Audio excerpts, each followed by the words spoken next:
Acast powers the world's best podcasts. Here's a show that we recommend. What if you laughed all through your commute? Or if you heard the funniest story while at the gym? Well, now you can. I'm Jamila Jamil, and guests on my new podcast, Wrong Turns, share their most mortifying and hilarious disaster stories. I'm talking people like Mae Martin, Bob the Drag Queen, Katherine Ryan, Jake Johnson, Margaret Cho, Simon Pegg, Penn Badgley, and so many more. So listen wherever you get your podcast, Wrong Turns, where dignity goes to die. Acast helps creators launch, grow, and monetize their podcasts everywhere. Acast.com. Acast powers the world's best podcasts. Here's a show that we recommend.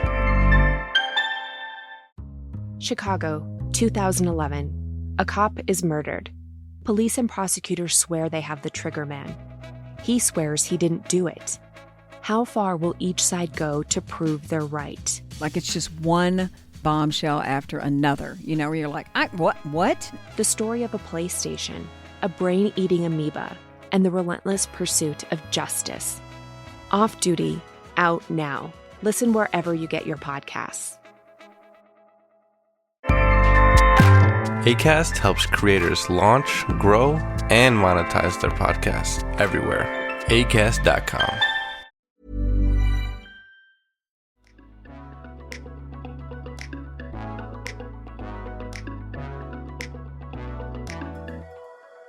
Goes down smooth, just 60% of the time, every time. Yeah. Oh, it burns.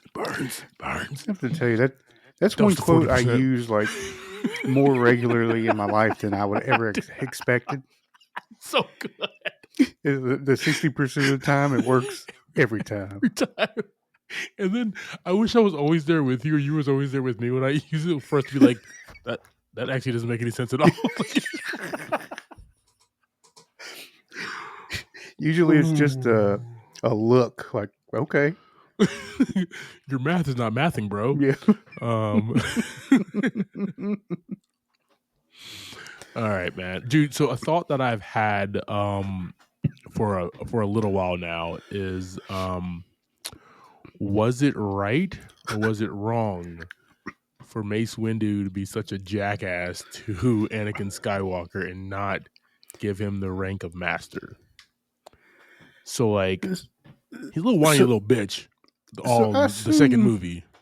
I'm gonna go ahead and assume you watched all the Clone Wars already. You made Of it through the whole course. thing? Of course I have. Of course. Duh. It's the only reason why I'm here talking about this, okay? I have all the knowledge to talk about how shitty of a Jedi, and he's never saved anybody, okay? Like, he never killed anybody. He just whined about sand for 13 seasons of the Clone Wars. I get it, dude.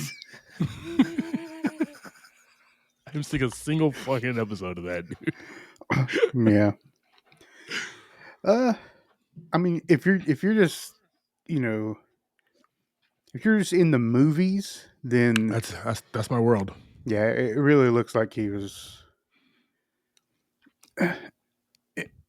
You don't have enough to know why they treated him like they did.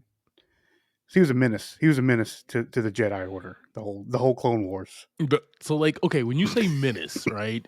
Does that mean like he was like a menace? I think menace, like menace to society, or like the menace, that you're not doing good. You're being bad.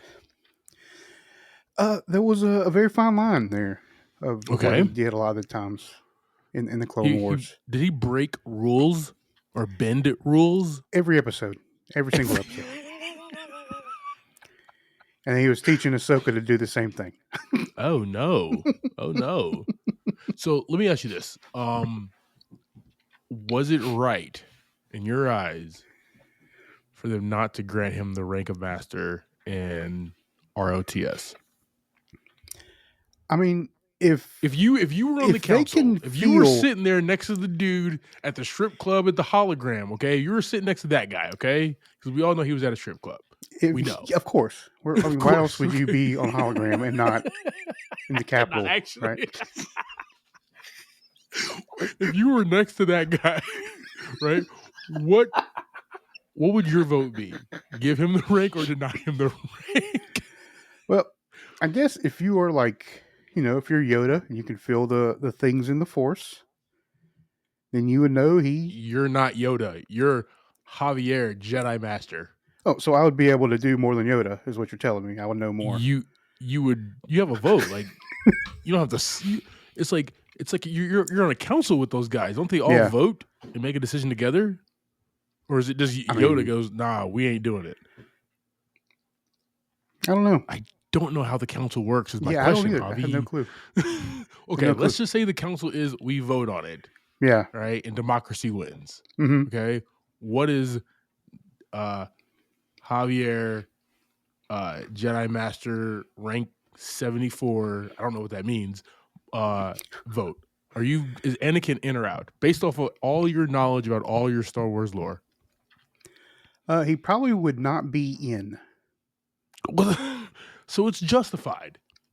I mean, so I don't. Mace Windu being an asshole to him is justified, is what you're telling me. I don't think that was justified. that was just Samuel L. Jackson trying to make his staple in the movie. Was he even acting or just being Samuel? That was actually behind the scenes footage that they put in. Oh my god.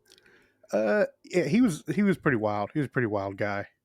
Like if you compare him to like Obi-Wan in the Clone Wars series, he was stronger, but he did not pay any attention to what anybody else had to say to him. When you're the strongest Jedi on the planet in the world. Yeah. I mean, what do you say? Something. I'm not. Dude, yeah. I mean, are you gonna put me in timeout? Like, what's gonna? I get it. I'm gonna destroy everything you built for doing that. Dog, my new empire, dog, it's coming. You scold me one more time, Obi-Wan. You got one more again, okay? I'm gonna burn this bitch to the ground, okay? Oh man, but yeah, definitely the Clone Wars has a lot of pull when you see like he's just completely all the time disregarding all the orders and everything. So that's wild, man. So like, but he got a lot of things done at the same time. Okay. So like at the end of the Clone Wars, right before we get into ROTS, right? Because and we get to ROTS, they're already it moves too fast where we don't like slow it down to see what Anakin and Obi-Wan's relationship is. Yeah, because they're always constantly doing something, or they're split up, or Obi-Wan is knocked out, or some shit. Like it gets wild. But like during the Clone War, at the end of the Clone Wars, does it explain like how Obi-Wan would vote on this little dude, Anakin? No, we don't really see that. That's like damn Ben Kenobi. At the end of Clone Wars, you're more through Ahsoka's eyes. Okay. So the Anakin, like the Order 66 stuff is like through her eyes. Oh shit. So you see Order 66 happen through her eyes. So parts of ROTS is in the Clone Wars. It kind of backs up. It kind of backs up into it. Dude, that's wild. Yeah, I did not know that at all. You probably told me that before. I'm lying to you. I still don't understand the whole whale thing, but that's for a different conversation. There. I mean, I don't know if we ever really learn about the whale thing, but I just was watching Ahsoka weekly with you. Yeah. And then the whales happened. And I was like, I'm checked out. You were like, I have no idea what's happening. This has got never weird, been more lost in my life. Then the whales. The whales just sealed the deal. I will say this, man. I definitely, off of what I know, because Yoda knew that you were married, bro. Yoda knew that you had a pretty young thing, dog. And I guess she seduced a child. That's what she did. Let's just keep it P, okay? But what she was wearing, how could you say no, right? Also, it's Natalie Portman. Yeah. But like, I wouldn't have gave him the rank of master, dog. One, he seems a little soft to me, dog. Okay, maybe not Anakin, but Hayden Christensen, he seemed a little soft to me, dog. So, I wouldn't have done it. Mace Windu was right to yell at him, belittle him, call him every name in the book. My man, who didn't even give him the dignity to be at the council meeting, dog, hologrammed in, okay, from a strip club, okay, from a Tatooine strip club to pull up, dog, okay. He gets no rank of master. Mm-mm.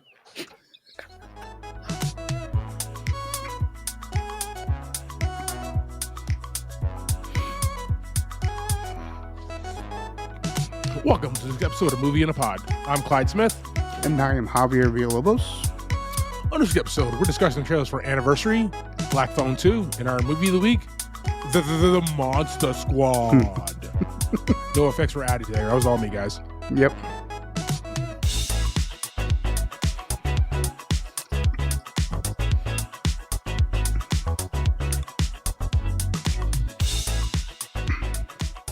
All right. Happy week, guys. By the time you hear this, you're probably going to be getting that grill out, getting that pool float inflated, getting ready for Labor Day shenanigans, guys. We're already here into the summer. Wow. Interesting. Team, got some new trailers coming at you here. We have this thing, guys. It is called a YouTube page. Yes. You go to that link tree in the show notes. You get to see our beautiful faces. It's where Javi's pointing now. If you're already watching this on the YouTube page, or it's going to pop up somewhere on the screen. I don't know how technology works, guys. Anyway, I don't know either. Click that link tree in the show notes. That'll get you to all of our socials and our YouTube page, and you can rock out with us, guys. Like, share, subscribe, and we appreciate the support. All right, team. That's Anniversary, according to IMDb. It's about a provocative thriller about a very close-knit family that is torn apart as a new movement that change envelops the country. So basically, like, I don't know what's going on right now in the world. The MAGA movement, right? The Make America Great Again movement or some shit like that, right? Crazy ideology. And there's some other stuff, right? So there's like the MAHA movement, Make America Healthy Again, where they're not believing in like vaccines and shit, right? But like there's so many different types of weird, controversial, QAnon-esque movements that happen, right? So this is about a fictional one called The Change, which probably has some elements of like all those. And when you let those type of people into your close-knit family, and what happens off the bat, like just gonna be a solid thriller with a really good cast, right? Kyle Chandler, Diane Lane, fantastic. Dylan O'Brien always looks amazing. With or without the 5 o'clock shadow, you know, he's killing it. Zoe Dutch, always good. And then we have Phoebe Denever as Liz, who is this new girl. McKenna Grace is also in this. Apologies. No, that's your homegirl, so my bad. But yeah, like, and then we have this new girl, Phoebe, who like comes in and is kind of like that poison pill to the family. What is she all about, right? How does it untangle? What's kind of the end game here? For this, man, yeah, I'm definitely not going to the theaters for this, man. This looks interesting, and I'll catch this like on the couch. But you know, escapism is fun, and that's why we watch like Thor Ragnarok, or something like that, or high adrenaline action about like me being in the cockpit of a F1 car is awesome because I'll never be able to do that, right? This is a little too close to home where like it's like I'm not running to the theaters this, man. There's cats around the corner who think like this, man. Like, I don't want you know what I mean? Like, I get it, right? Every generation, every decade, we have these type of movies that bring us really close to what is going on in the world. There's another movie out right now called Eddington that I still have to watch that is very similar in the tone. It actually takes place all through COVID and the MAGA movement and all that stuff. So I'm more interested in that film than this. But it does have a good cast, man. It's just something that I will wait for. I'm not running to. Gotcha. Sometimes I run. This one I'm gonna hide. Dropping bars, dude. I don't know why you didn't come in with the bass. I hear you. I was trying to find what I was clicking on. Team, we're gonna throw anniversary on our socials and let us know your thoughts. All right, team. That is Black Phone 2. According to IMDb, as Finn, now 17, struggles with life after his captivity, his sister begins receiving calls in her dreams from the Black Phone and seeing disturbing visions of 3 boys being stalked at a winter camp known as Alpine Lake. Or I like to call it Bone Lake. Team, this is the sequel to The Black Phone that came out a few years ago, written and directed by Scott Derrickson, who famously also directed Doctor Strange. Nice. I assume you have seen the first Black Phone movie? Oh yeah, I pulled up to theaters for it and by myself and wet myself too. I remember that. I never went and watched it, but I remember that time that came around. Yeah, it was good. It's kind of a weird thing for me. It was a very weird thing, and like there was it was twofold. The movie, not to spoil it for everybody. We're talking about the sequel now, so just get on board. But the first one had like actual like captive killer narrative that is real life that like guys have probably done, right? Because guys are crazy. And then there was like this spiritual, supernatural, not the show, elements to it, which was the kid was going through, but there was never any connection between like him like capturing and the supernatural that was happening with the kid and the phone in the basement. It almost was like a Chinese wall, and the only thing that was bringing it together was like it was in the same house in the basement. But like there's no saying like the captor ever knew about that.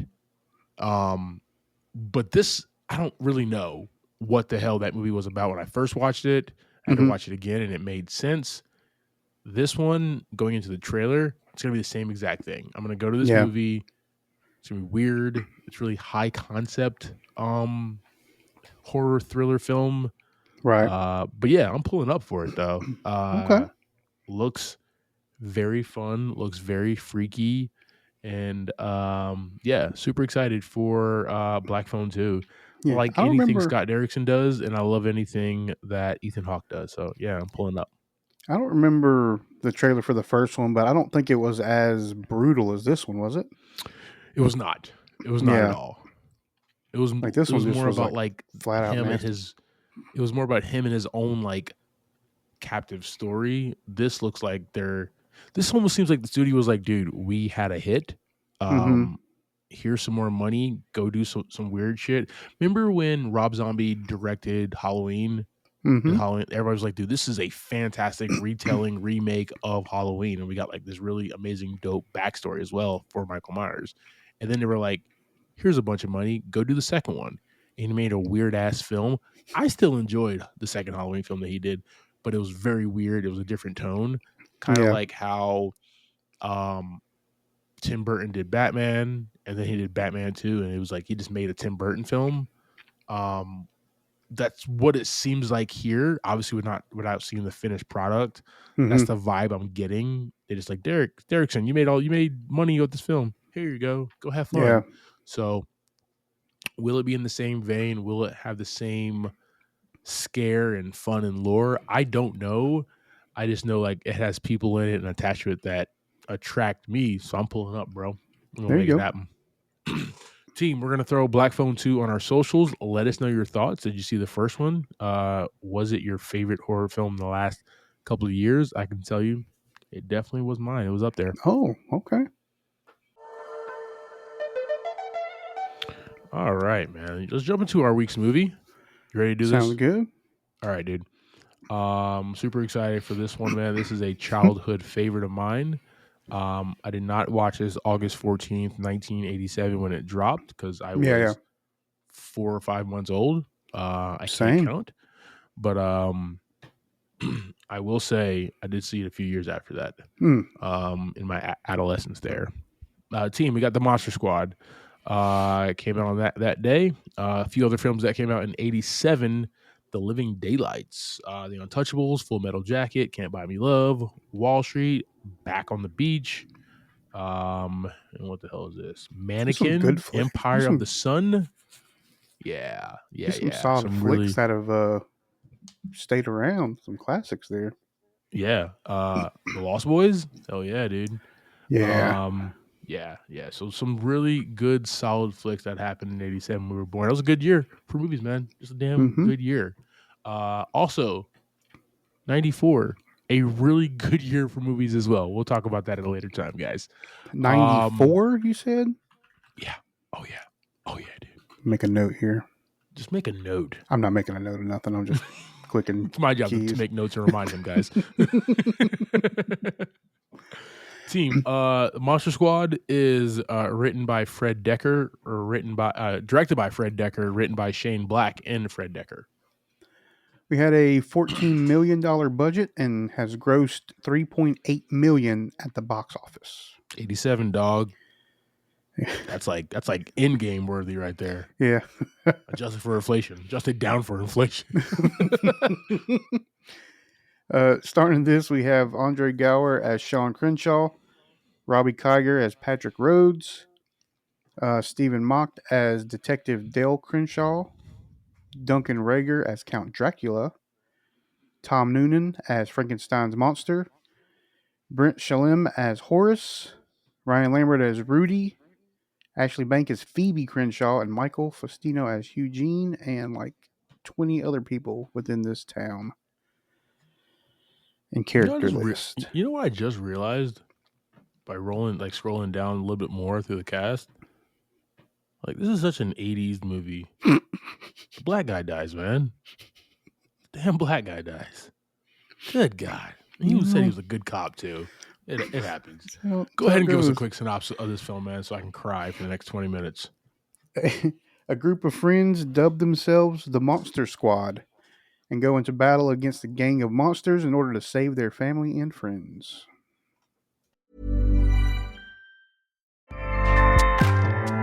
Acast powers the world's best podcasts. Here's a show that we recommend. What if you laughed all through your commute? Or if you heard the funniest story while at the gym? Well, now you can. I'm Jamila Jamil, and guests on my new podcast, Wrong Turns, share their most mortifying and hilarious disaster stories. I'm talking people like Mae Martin, Bob the Drag Queen, Catherine Ryan, Jake Johnson, Margaret Cho, Simon Pegg, Penn Badgley, and so many more. So listen wherever you get your podcast, Wrong Turns, where dignity goes to die. Acast helps creators launch, grow, and monetize their podcasts everywhere. Acast.com. Yeah. Let's start at the top, man. Let's talk about these kids, because they're, we have Sean, who's the lead, Andrew Gower, but like just to lead into this, Clyde. Yeah. I don't remember. The only person I remember Horace, and I remember Rudy. I don't remember the other guys. Which ones are which? I'm just going to throw that out there. Was Rudy the older kid? Rudy was the one that wore like the leather jacket. Yeah, leather jacket. And Horace was the bigger kid, right? Yes, sir. Well, there's only two other ones, and the little kid that really didn't speak. So we got Sean and Patrick. They're monster enthusiasts. They're also friends with Horace, who gets picked on. Horace has a older friend and Rudy, and the movie starts with Rudy's initiation with joining their little club of monster fanatics or whatever, right? They're like, they love that Rudy's going because he's muscle and he can like protect them if they get like beat up and stuff. Because the older brother from the Wonder Years is an asshole. Is that where he's from? That was Alright. who that was. Yeah, that's who it was. But like, it looks like Rudy's more interested into the hot girl who's changing. This is such an 80s movie, dude. This is a kids movie, and so much should not have happened in this film that happened. She was in her. He was interested in the girl that he was looking through the window who was changing. My question is like, do all women just change in the mirror? Like, is that a thing? Like, I want to take a pause for the call. This is our pod, so I don't even care. But like, maybe in the 80s, man. Maybe that's where it was at. it's just they stand within the window, your blinds open, and you change. It was a different time, man. A different time. Anyway, Rudy cares about that, but it looks like he has a longing for like friends as well. So yeah, even though he's the older kid, with this on the other side, we have a weird tale of Dracula rolling over whatever town this is in a plane with all of his monster buddies. Like they're going to vacation. Maybe they're going. I don't know if they were going to Florida for the summer or something like that. Yeah. I didn't know, right? But they stop in this town. Why is Dracula like? Why did he have to hitch a ride on the plane to get where he was going? It's crazy, man. Not even first class, man. Cargo, dog. Yeah, he was straight up in the Transylvania dollars, dog. They don't translate well, dude. I guess so. Currency doesn't work. But yeah, so he gathers all of his monster buddies, and they're in this town now, and they're on the search for this amulet so they can take over the world, right? This is early Shane Black, so the nuance, the great tone, the Iron Man 3, the other guys, the nice guys, excuse me, writing is not there yet. Not even like the kiss kiss bang bang him, but this is early on. He's working with kids, which he's not really that good at, clearly, as a whole. But I will say this, man. There is a setup. There is a knockdown in this film. Okay. There's also a third element where the mom and dad are arguing because dad's always working hard and being a cop detective and all that stuff that. It was unnecessary. I didn't need that. You know what I mean? But it was there. Yeah, I mean, get the family involved, man. Frankenstein becomes their ally. Frankenstein's monster becomes their ally in the film. So he's like a monster, but he's a good guy. And it's like, yeah, that's the tragic tale of Frankenstein as well, where it's like he's not an actual villain, he just looks like one, you know what I mean? So Mary Shelley's Frankenstein. So anyway, there's who's the squad? Who's the actual monsters, right? We got Count Dracula. Right. We got Frankenstein's monster. Frankenstein's monster, Wolfman.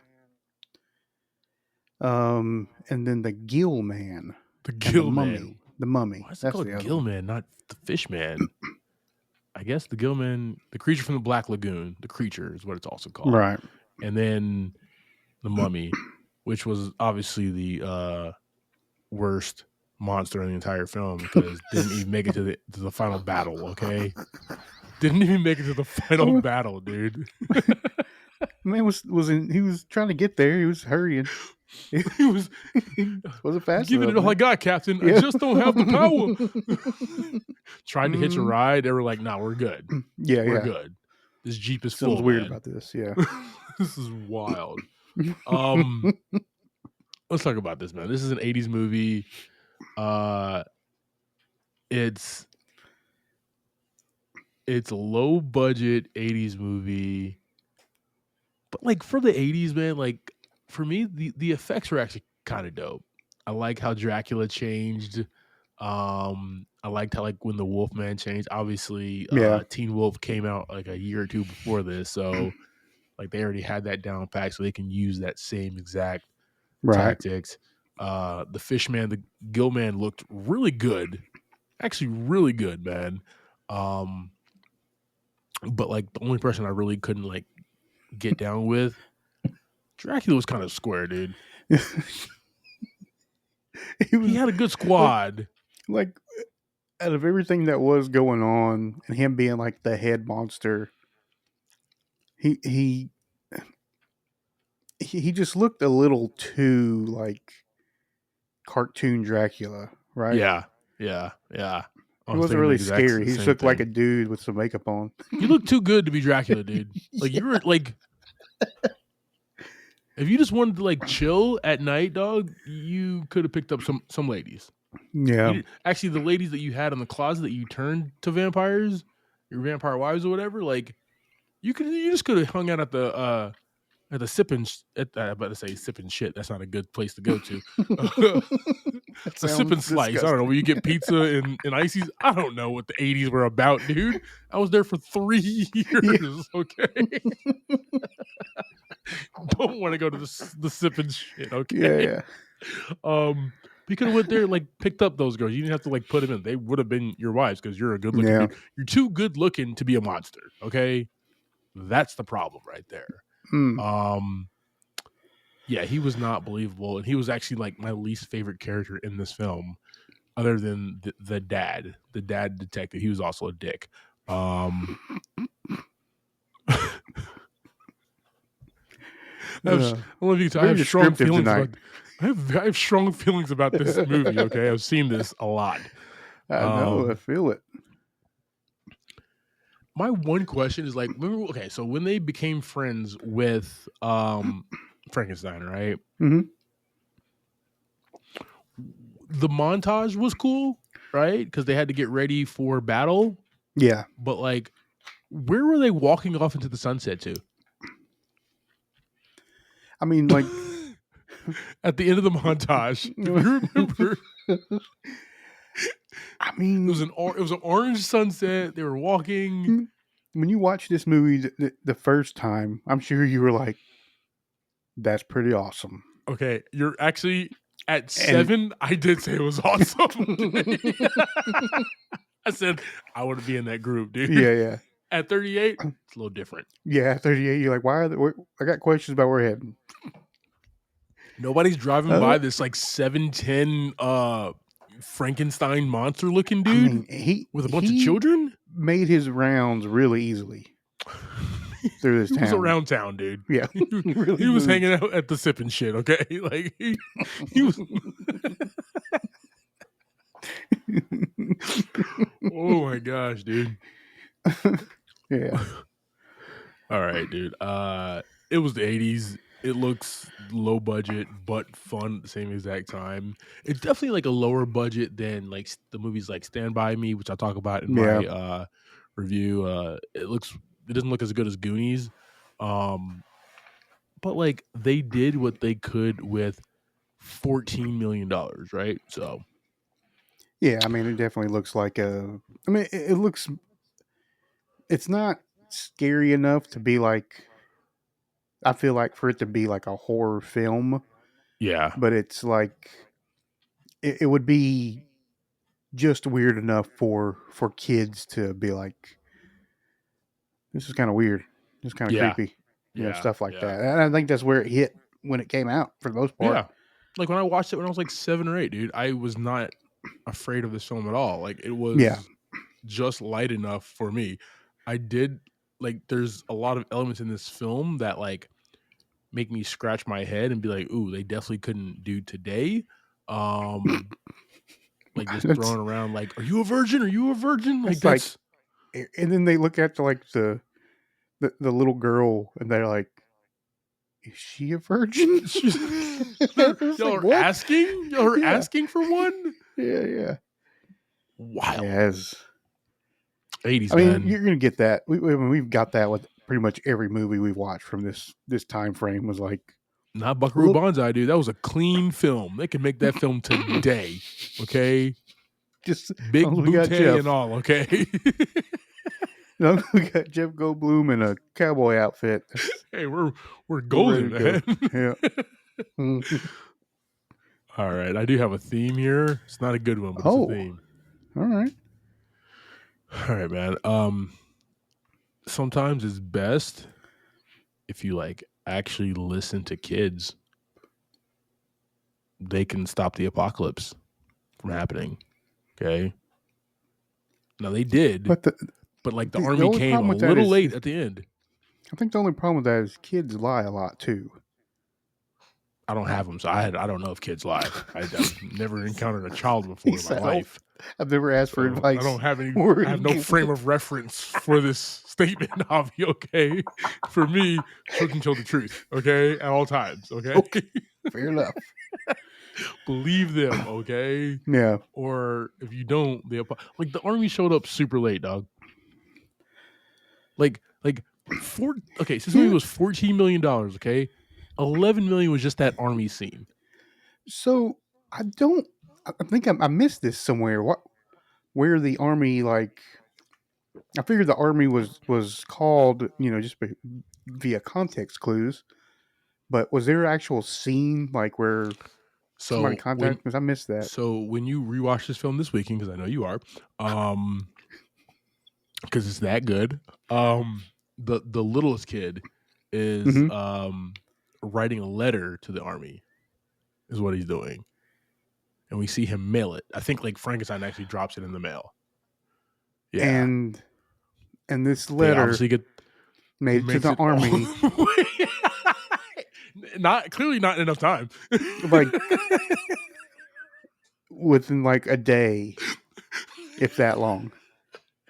Hey, dude. Okay. I'm just asking. I'm not judging. USPS used to be really fast back in the 80s, okay, dude?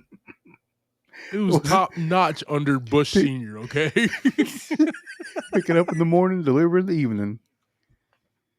No matter where it was at. Okay. Yes, all right. dog. There was no need for tracking packages and letters back then. We know you're going to get it the next day. There was no trust issues, man.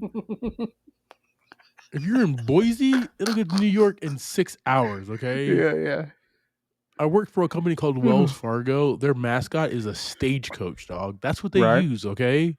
All the way through the 80s. The stagecoaches. That's how we got down.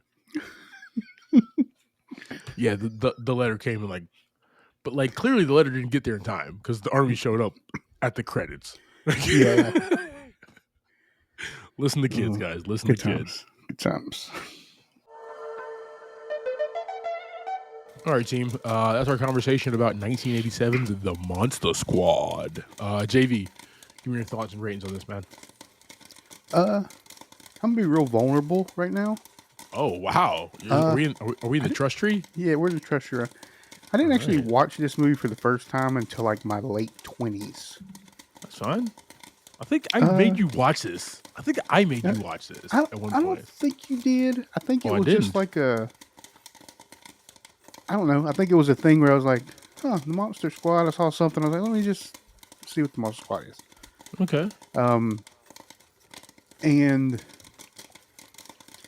I mean, it's a fun movie. But it's not,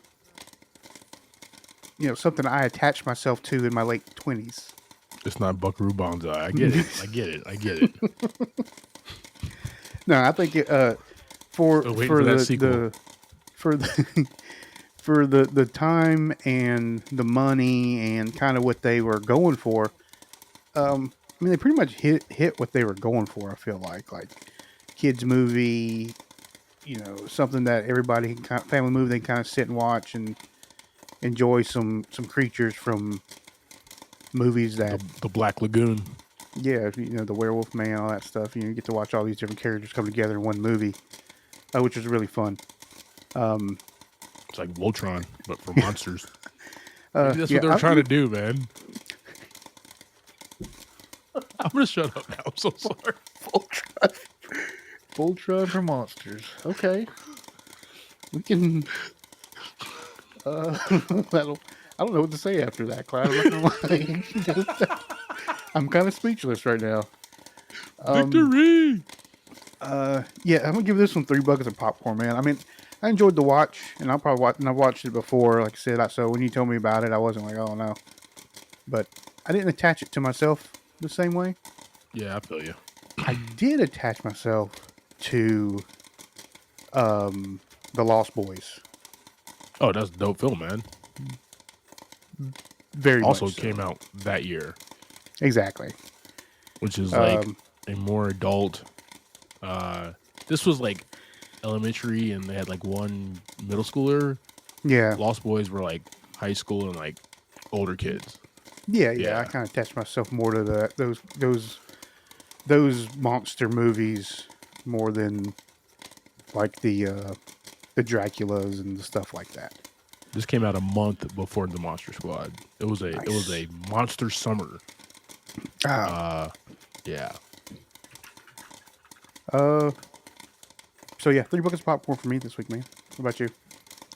Yeah, dude. I'm right there with you. I'm gonna give it 3 buckets of popcorn, man. It's a fast-paced, good Goonies / Stand By Me type of film that is just about kicking some monster ass and looking cool in a leather jacket while doing it.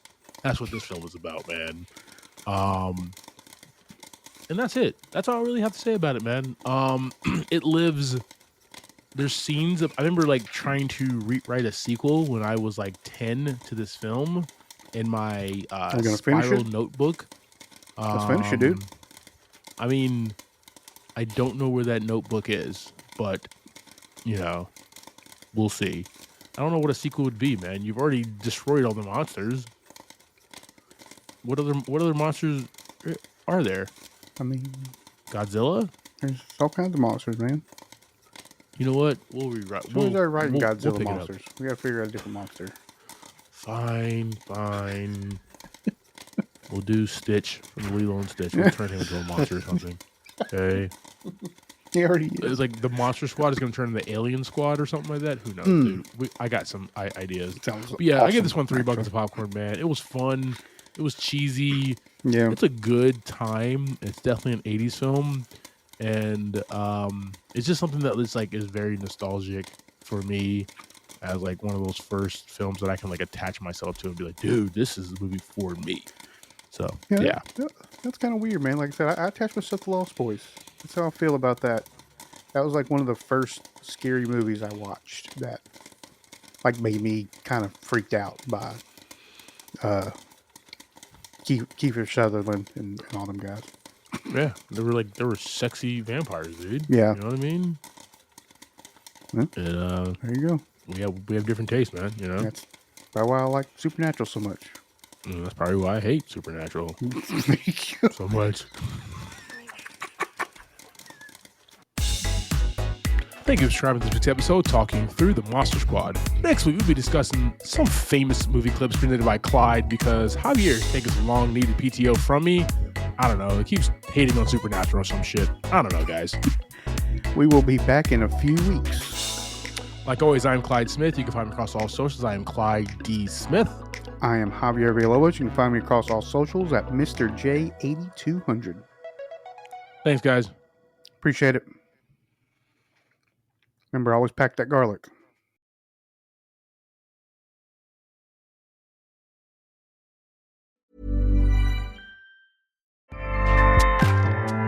Acast powers the world's best podcasts. Here's a show that we recommend. This season on The Dream.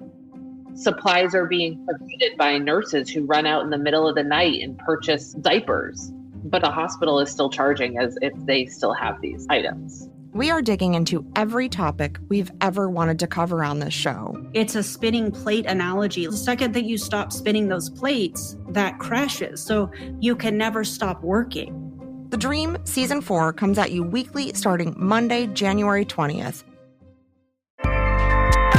Acast helps creators launch, grow, and monetize their podcasts everywhere.